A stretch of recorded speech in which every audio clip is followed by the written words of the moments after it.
There's a unique vulnerability that comes with being home alone, especially at night.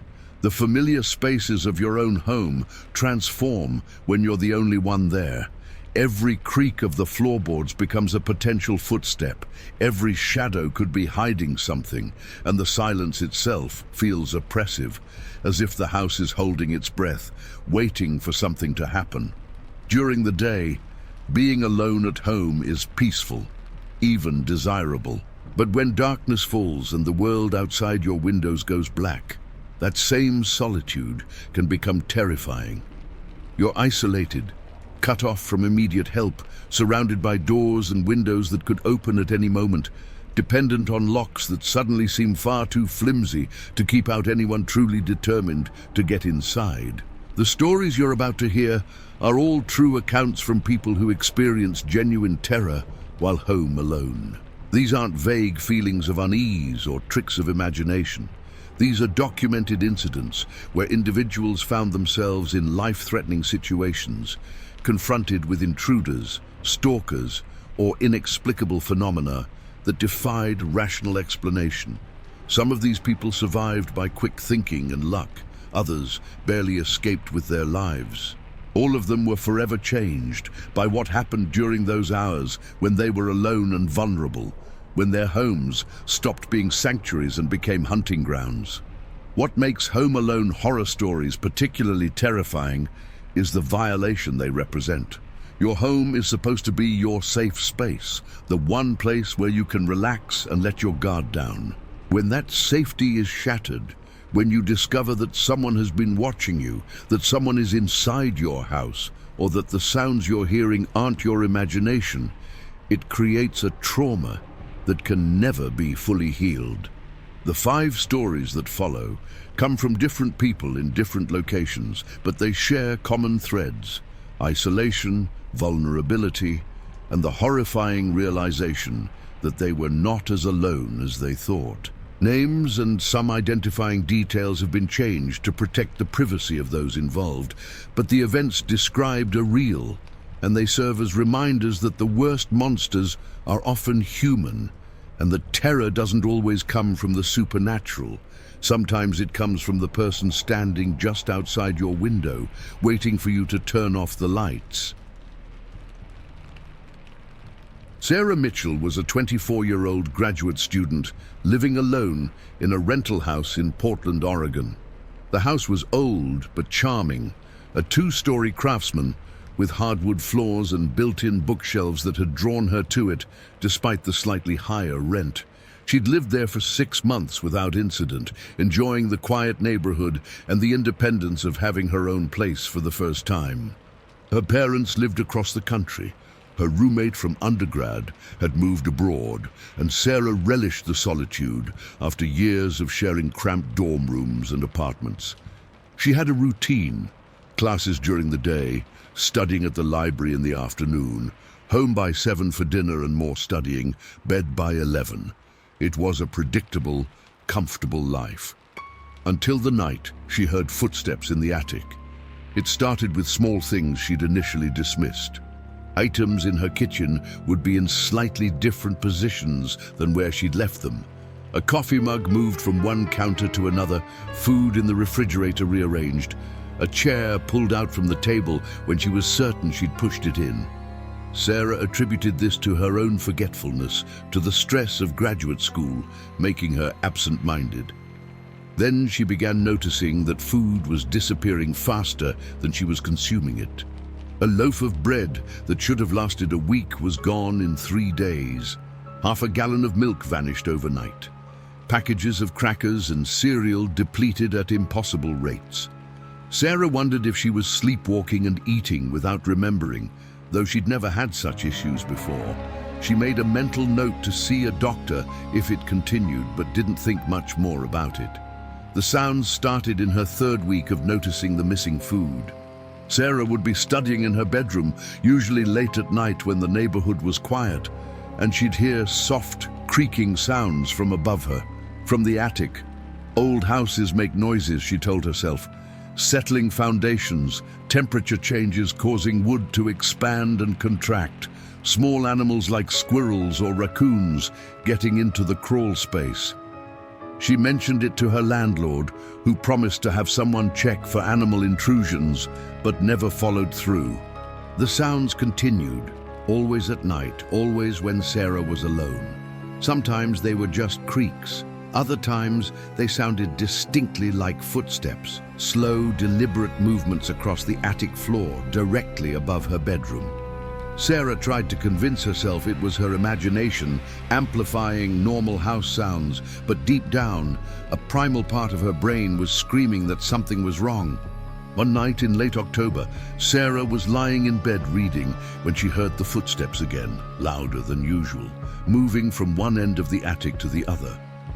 She froze, her book forgotten, listening intently. The footsteps stopped, and then she heard a new sound, scratching like fingernails or a tool scraping against wood.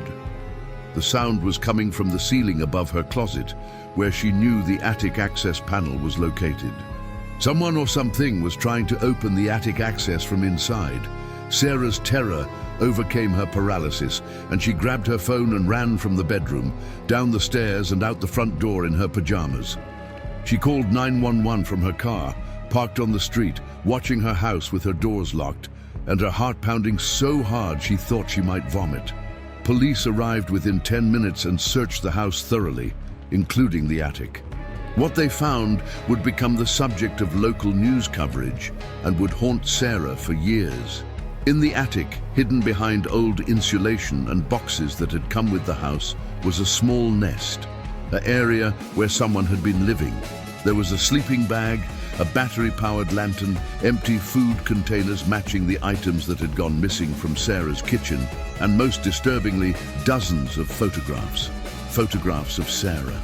Someone had been living in her attic for weeks, possibly months, coming down at night while she slept to steal food and supplies, and taking pictures of her through gaps in the attic access panel that gave a view into her bedroom. The police found evidence that the intruder had been entering and exiting through a loose vent on the side of the house, climbing up using a section of fence and moving through the attic with practiced ease. The attic dweller was never caught. By the time police searched the house, he was gone, alerted either by Sarah's flight from the house or by seeing the police cars arrive. Forensic analysis of the photographs and belongings left behind suggested the intruder was male, likely in his 30s or 40s, and had been methodically stalking Sarah. Some of the photographs dated back months, including images taken before Sarah had even moved into the house, suggesting the stalker had been watching her elsewhere and had followed her to this location. Sarah moved out immediately, breaking her lease and staying with friends, while she found a new apartment in a secured building with cameras and controlled access. She never lived in a house again, never stayed anywhere with an attic or crawl space.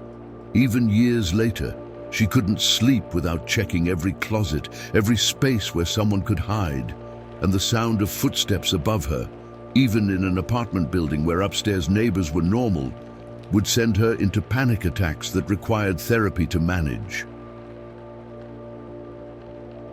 James Peterson was a 31-year-old software engineer living in a suburban neighborhood outside of Chicago. His wife traveled frequently for work, leaving James alone in their house for days at a time, something he'd never minded before. He was comfortable with solitude, enjoyed having time to work on personal projects and catch up on shows his wife didn't want to watch. Their neighborhood was quiet and safe, a place where people left their doors unlocked and kids played in the streets until dark. James had no reason to feel unsafe when his wife left for a week-long conference in San Francisco. He had his routine. Work from home during the day, order takeout for dinner, work on his hobby projects in the basement workshop until late, then bed. It was during one of these solo weeks that James experienced something that shattered his sense of security forever. It was a Tuesday night, or technically Wednesday morning at 3:17 a.m., when James was jolted awake by a sound that shouldn't exist in his quiet suburban street, someone knocking on his front door. Not a gentle knock, but a heavy, insistent pounding that echoed through the house. James sat up in bed, disoriented and confused. Who would be knocking on his door at 3 in the morning? His first thought was that something had happened to his wife, that police were at the door with bad news. He grabbed his phone and checked. No missed calls, no messages. The knocking continued, growing more aggressive, the heavy thuds shaking the door in its frame.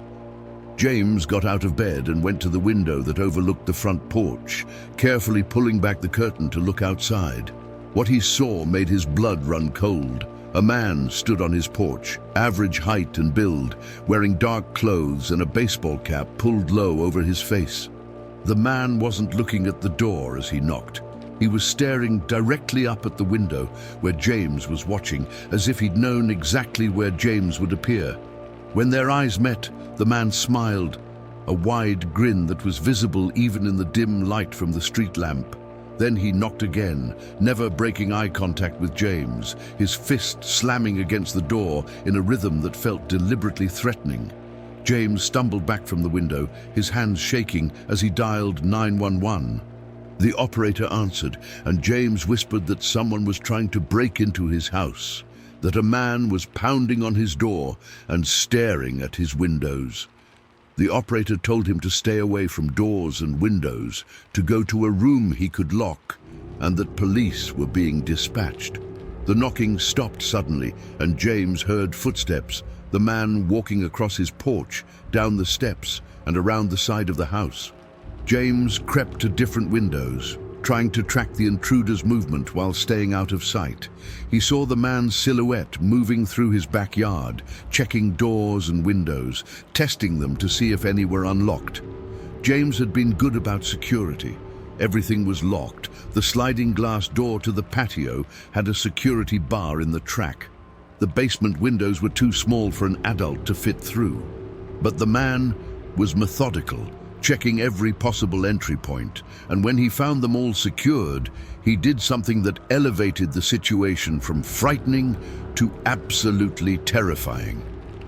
He stopped in the middle of the backyard, visible in the motion sensor light that had activated, and he looked up at the second floor, where James was watching from a darkened bedroom.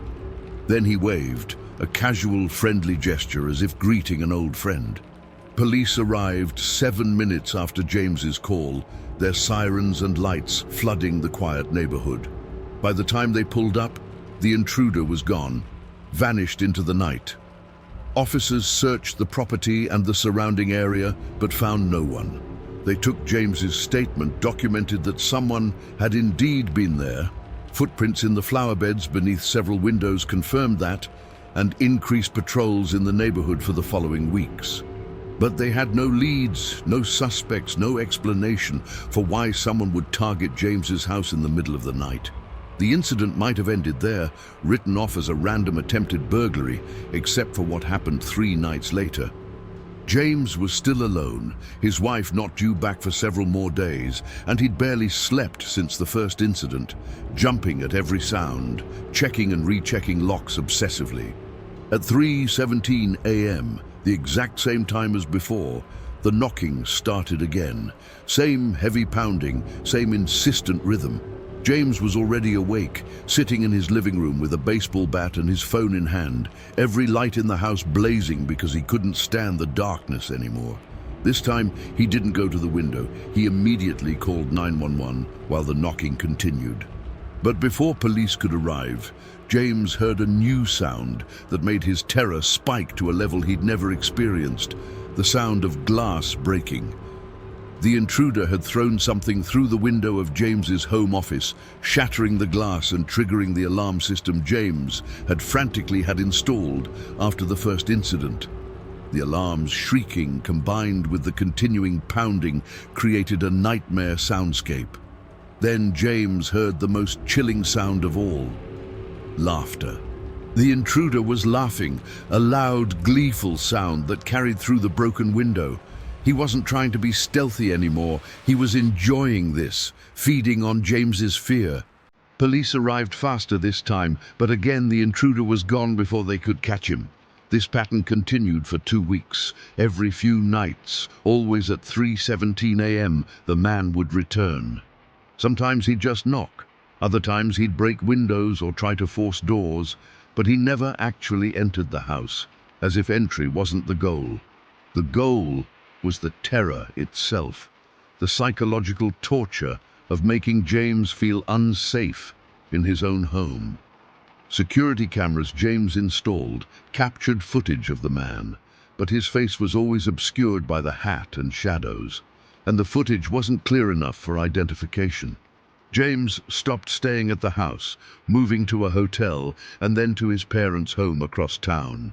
His wife cut her conference short and came home, and together they made the decision to sell the house and move to a different state. They never discovered who the man was or why he'd targeted them, but James never recovered his sense of security. Even in their new home in a different state, he wakes up at 3:17 a.m. every night, listening for the knock that haunts his nightmares. James Peterson was at his breaking point after 2 weeks of nightly terror when he made a desperate decision. He posted his experience in an online forum for stalking victims, hoping someone might have advice or similar experiences that could help him understand what was happening. He detailed everything: the knocking at 3:17 a.m., the man who stared directly at his windows, the broken glass and mocking laughter, the feeling that this wasn't about robbery, but about terror itself. Within hours, his post received a response that made his blood run cold. A woman named Sarah Mitchell from Portland, Oregon, had commented, "This sounds exactly like what happened to me, but yours is escalating faster. Mine lived in my attic for months. Did yours ever leave items for you? Personal items that proved he'd been watching you for longer than you realized?" James immediately replied, and over the next several hours, he and Sarah exchanged messages that revealed disturbing parallels in their experiences. Both stalkers had been impossibly patient, watching for weeks or months before making their presence known. Both had demonstrated knowledge of their victims' routines that suggested surveillance far beyond casual observation. But most unsettling were the physical descriptions. When Sarah described the man police had nearly caught fleeing her house, and James described the figure at his door, they realized they might be describing the same person. Same approximate height and build, same dark clothing, same baseball cap worn low to obscure the face. But that should be impossible. Sarah's incident had occurred in Portland, while James was being terrorized in Chicago, over 2,000 miles apart. And the timeline suggested the stalker would have had to be in both places nearly simultaneously. Their online conversation caught the attention of another forum member who identified herself only as EB, who sent them both a private message. "I'm a researcher who investigates unusual stalking cases. What you're both describing matches a pattern I've seen before. Cases where victims, separated by distance, report identical stalkers with abilities that shouldn't be possible. If you're willing to meet and discuss this, I may be able to help you understand what you're dealing with. But I need to warn you, the explanation isn't something most people are prepared to accept." James was skeptical, assuming this was some conspiracy theorist or scam artist, but Sarah was desperate enough to consider anything. She convinced James to at least hear what this researcher had to say, arguing that the police hadn't helped either of them and they had nothing to lose. They agreed to a video call with EB, who revealed herself to be Dr. Ellen Briggs, the paranormal researcher who'd investigated numerous cases of supernatural phenomena. Dr. Briggs listened to both Sarah and James describe their experiences in detail, asking specific questions about timing, the stalker's behavior, and any unusual elements they might have dismissed as coincidence. Then she asked a question that seemed absurd. "Did either of you notice anything odd about the stalker's physical presence? Did he ever seem to move in ways that weren't quite natural? Did you ever see his face clearly, or was it always obscured? And most importantly, did you ever notice anything about his eyes when light hit them? Did they reflect light in a way that seemed wrong?" Sarah and James exchanged glances through their video screens, both remembering details they'd suppressed. Sarah recalled that when she'd glimpsed the attic stalker fleeing, his movements had been disturbingly fluid, almost like he was gliding rather than running. James remembered that when the stalker had stood in his backyard under the motion sensor light, his eyes had reflected the light with an amber glow, like an animal's tapetum lucidum. But he'd convinced himself it was just the angle or the lighting. Dr. Briggs's expression grew grave as she listened to their responses. "What I'm about to tell you will sound impossible, but I need you to hear me out completely before you dismiss it. Based on your descriptions, the behavior patterns, and the physical impossibilities of one person being in two places so far apart, I don't think you're being stalked by a human being. I think you're being hunted by something that's mimicking human form, something from Navajo tradition called a Yi-Naldlushi, more commonly known as a Skinwalker. It's a type of witch or entity that can take on different forms, that can travel vast distances impossibly fast, and that specifically targets isolated individuals for reasons that vary, but always involve feeding on fear and suffering." James's immediate reaction was to laugh, to dismiss this as insane, but Sarah stopped him. She'd grown up in New Mexico, had heard the stories from Navajo friends, had been taught never to speak of such things lightly. If Dr. Briggs was right, it explained everything that didn't make sense. The impossible timeline, the stalker's uncanny knowledge, the feeling both of them had that they were being hunted by something that was enjoying their terror. Briggs explained that skinwalkers were known to study their prey extensively before revealing themselves, that they fed on the fear they created, and that they often targeted people who were isolated and vulnerable, exactly as Sarah had been living alone in her house, and James had been during his wife's absence.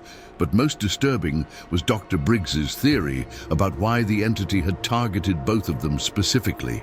Skinwalkers in traditional lore are said to sometimes hunt specific bloodlines or families. I need you both to do something. Contact your parents or grandparents and ask if anyone in your family history lived in the Southwest, particularly in areas of the Navajo Nation. Ask if anyone in your family ever had encounters with unexplained phenomena, or if there are any family stories about someone who offended or crossed paths with Navajo witches or medicine men. I suspect you two are connected by bloodline, and this entity has been hunting your family for generations. The suggestion seemed absurd, but both Sarah and James agreed to investigate their family histories, if only to rule out this impossible theory. What Sarah and James discovered in their family histories confirmed Dr. Briggs's suspicions in ways that terrified them both. Sarah's maternal grandmother had been born in Shiprock, New Mexico, in the heart of the Navajo Nation, and had fled to Oregon as a young woman after what family whispers described as trouble with the old ways. Sarah's mother had never wanted to discuss it, had always changed the subject when Sarah asked about her grandmother's past, but faced with Sarah's desperate need to understand what was stalking her, her mother finally revealed the family secret. Sarah's grandmother, Elena, had witnessed something terrible as a teenager in 1952, a medicine man in her community performing a forbidden ritual, attempting to transform himself into a skinwalker to gain power and immortality. Elena had reported what she'd seen to tribal authorities, and the man had been exiled from the community. But before he left, he'd cursed Elena and her bloodline, promising that he would hunt her descendants, that he would make them feel the isolation and fear he'd experienced, and that he would eventually consume them to complete his transformation into something beyond human. James's investigation yielded an even more disturbing connection. His paternal grandfather had been a trader who'd worked on the Navajo reservation in Arizona in the late 1940s and early 1950s. Family records showed that his grandfather had left the reservation suddenly in 1952 after witnessing what he'd described in letters as devil worship and reporting it to authorities. James's grandfather had married a Navajo woman from the same community where Sarah's grandmother had lived, meaning James and Sarah were distant cousins. Both descended from people who'd witnessed the same medicine man's forbidden ritual and had testified against him. The medicine man's name, according to the old records James found, was Thomas Blackwood, a man who'd been exiled from the reservation in 1952 and who'd never been seen again, at least not in human form. The curse he'd laid on both families before his exile had been documented by a tribal elder who'd tried to warn James's grandparents and Sarah's grandmother. "He will wear many faces. He will follow your children's children. He will appear when they are most alone, and he will make them understand fear before he takes what he needs from them." Dr. Briggs explained the horrifying implications. Thomas Blackwood had successfully transformed himself into a skinwalker, but had needed to complete the transformation by consuming the bloodline that had betrayed him. For over 70 years, he'd been hunting Sarah's and James's family, picking off isolated members one by one, feeding on their fear and eventually their life force. The reason he'd been escalating with both Sarah and James simultaneously was that they were the last of their generation. With them, he could complete the curse and achieve full immortality. The stalking, the psychological torture, the invasion of their homes, all of it was designed to maximize their fear, to make them feel utterly helpless and alone, because a skinwalker's power grew strongest when feeding on the terror of those who knew they were being hunted but couldn't escape. Armed with this knowledge, Sarah and James made a decision that Dr. Briggs warned against but couldn't stop. They would hunt the hunter. They would return to the Navajo Nation, to the place where Thomas Blackwood had been exiled, and they would find a way to break his curse and destroy him before he could complete his transformation by consuming them. Dr. Briggs gave them contacts. Traditional medicine people who knew how to combat skinwalkers, tribal elders who remembered the Blackwood case, and researchers who documented other skinwalker encounters and survivals. But she also gave them a stark warning. Skinwalkers are nearly impossible to kill. They can only be destroyed in their true form, and they're experts at deception and escape. If you confront Thomas Blackwood, he will try to make you doubt reality itself. He'll appear as people you trust. He'll speak with voices of your dead loved ones. He'll show you visions designed to break your will. And if he senses he's losing, he'll simply disappear and continue hunting you from the shadows, possibly for the rest of your lives. Sarah and James traveled to New Mexico together, finding safety in numbers and in the fact that the skinwalker seemed confused by their collaboration. It had expected them to remain isolated, to never connect the dots, to die alone and terrified without understanding what was killing them.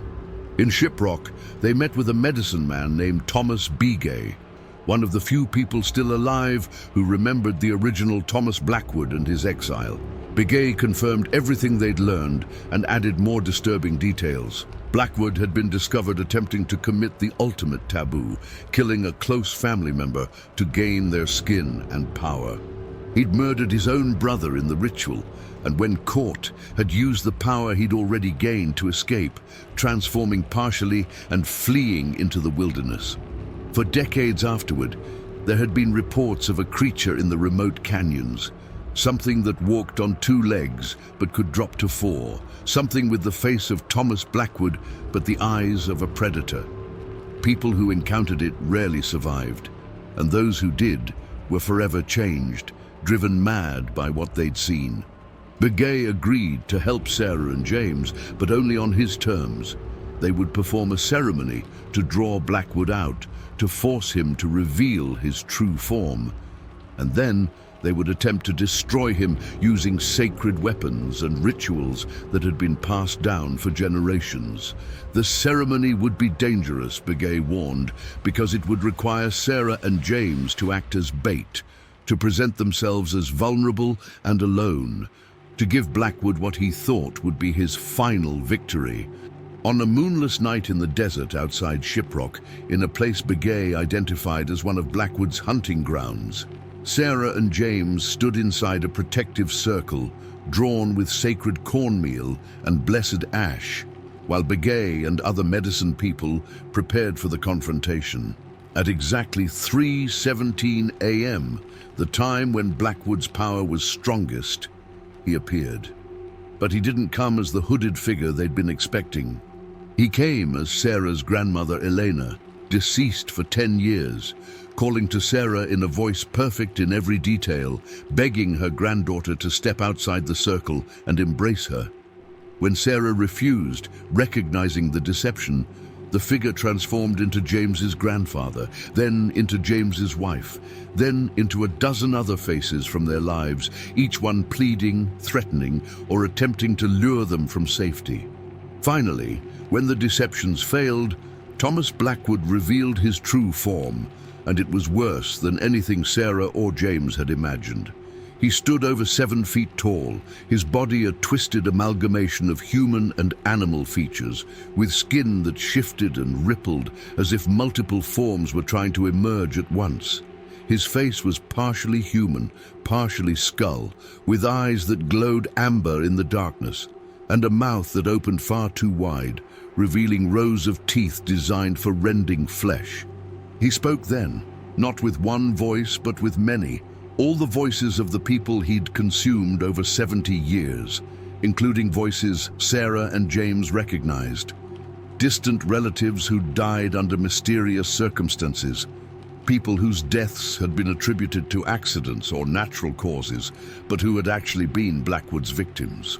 He told them why he'd hunted their bloodline so long, why he'd needed specifically them. Their ancestors had interrupted his ritual at the moment of completion, forcing him into a half-transformed state where he could never fully complete his transformation to true immortality without consuming those who'd witnessed and betrayed him. Sarah and James were the last, and with their fear and their life force, he would finally ascend to become something beyond human or spirit, an entity of pure predatory power that could hunt forever. But Blackwood had made a critical error in his arrogance. By revealing his true form, by stepping fully into the ceremonial space that Pixebay had prepared, he'd made himself vulnerable. The medicine people began the ritual of destruction, singing ancient songs and throwing sacred ash mixed with specific minerals that were said to be poison to skinwalkers. Blackwood screamed, a sound that combined human agony with animal rage, and he tried to flee, tried to transform and escape as he'd done decades before. But Sarah and James, armed with weapons Pixebay had blessed, a rifle loaded with ash-filled bullets for Sarah, a knife dipped in white ash for James, didn't let him escape. They attacked with the fury of people who'd been hunted and terrorized, people who'd lost family members to this creature's curse, people who refused to be victims any longer. The battle lasted only minutes but felt like hours. Blackwood shifting forms desperately, trying to find a shape that could escape, while Sarah and James and the medicine people pressed the attack. Finally, James drove the blessed knife into the creature's heart, while Sarah fired the ash bullets into its skull, and Blackwood's form began to disintegrate, burning from within with a light that was painful to look at, screaming curses in languages no one present recognized, until he finally collapsed into ash and dissolved completely, leaving nothing but a scorch mark on the desert floor and silence that felt like freedom.